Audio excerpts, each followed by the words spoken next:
Talking to Mark Sinker earlier, things that didn't go in the obituaries. The fact that whenever Stephen got excited, he had an erection. Which is just, in many, what I love about reading all the tributes online is that Stephen, all the stories start, Swells was rude to me on a daily basis, but really he loved me. Talking to Martin from the Redskins, we agreed that actually what Swells meant was he didn't love you.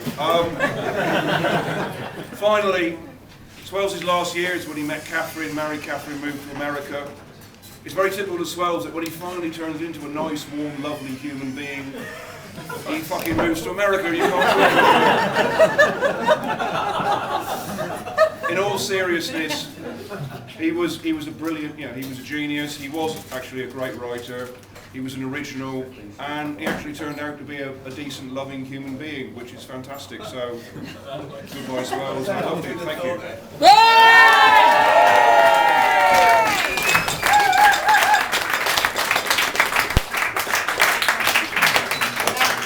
I want to say something about Swells. I first met Swells in about 1982, and I think the thing that I always remember about Swells, first time I met him, he was a skinhead selling poetry fanzines, which was somewhat of a contradiction of writing his art at the time.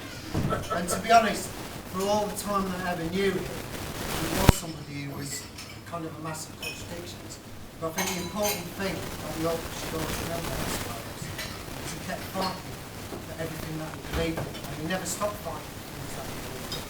And when he got to America, to be honest, I loved reading his articles because he spent his whole time winding up the whole of the Republican Party, the single-handed crusade against the Republican Party. And you might not have agreed with Swells' politics, but at the end of the day, he was somebody who actually stuck true to his word and actually kept through his socialist principles.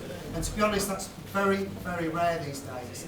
Whatever your experience with Swells might be, to me, that's the most important part of what he's left with, is showing a principled approach to life to a large extent, and to the way that he wrote, and to his opinions, and to actually sticking true to himself. Cheers, Martin!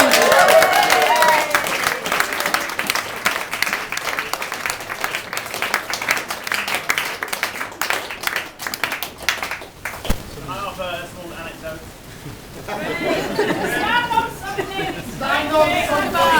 It's only fucking short, you can hear it. Stand up some freelancers!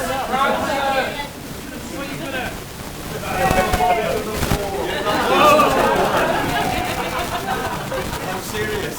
Day one of my long tenure at the enemy was as design assistant in the layout of the enemy, 1988, which involved lecture setting things and sticking things down. They were the old days, the good old days.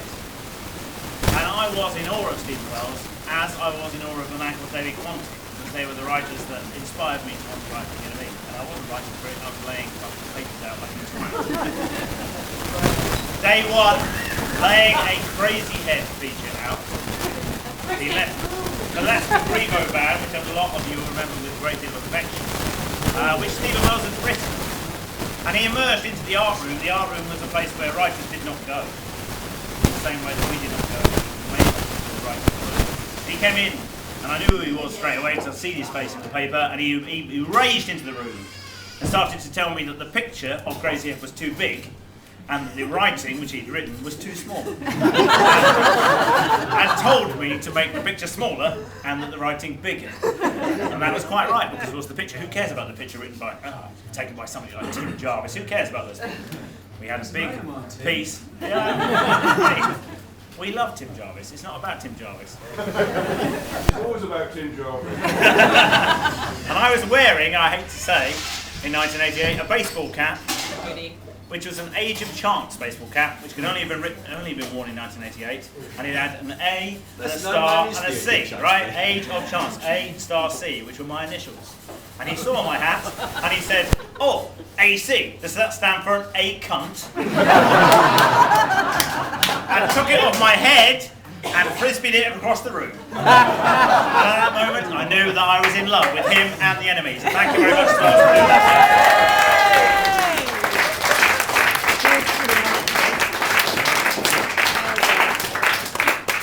More stories. stories, please, about swells. Come on. I think I'm going to take the stage Get on the as chair. an ex-girlfriend. Come on then.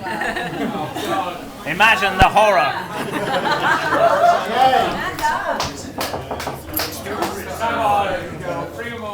As one of the few women who's actually been brave enough to go out with Stephen Wells. I have to say, I realised shortly afterwards gave me huge brownie points to kind of journalistic community for actually, you know, do it. Lots of people are like, Christ, are you mad? Seriously, are you doing this? And he is actually the one and only journalist I've ever been out with in 20 years of being a PR or a paid liar.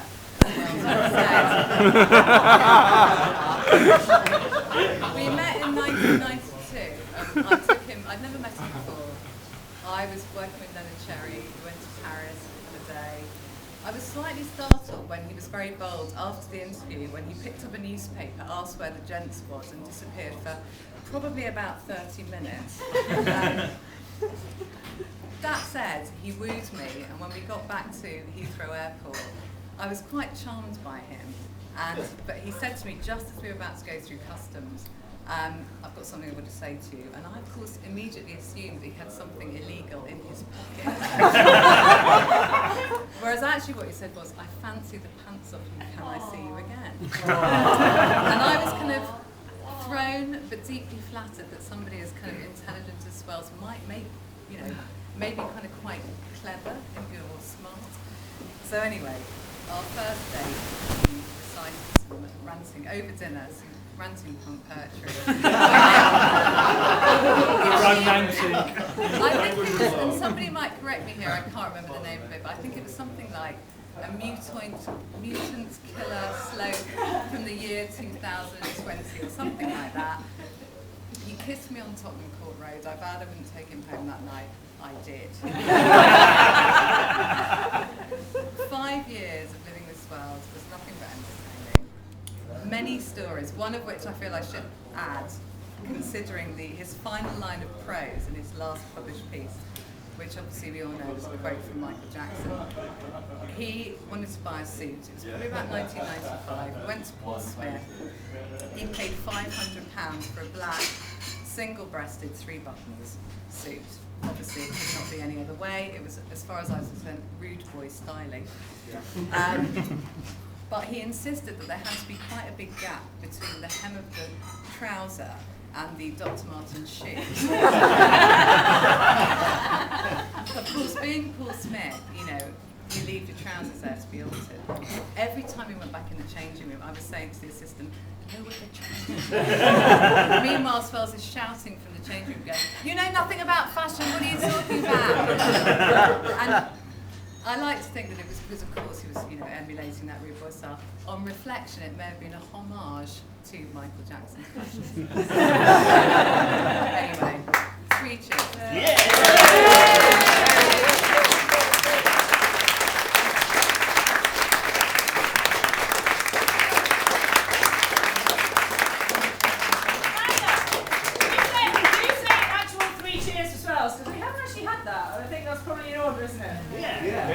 Hip fucking hip!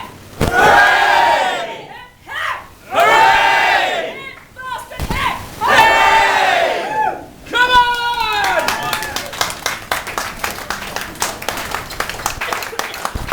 Come on, more former girlfriends. Andrew! No, I'm not sorry. I was not a girlfriend. Yeah, come on. Mother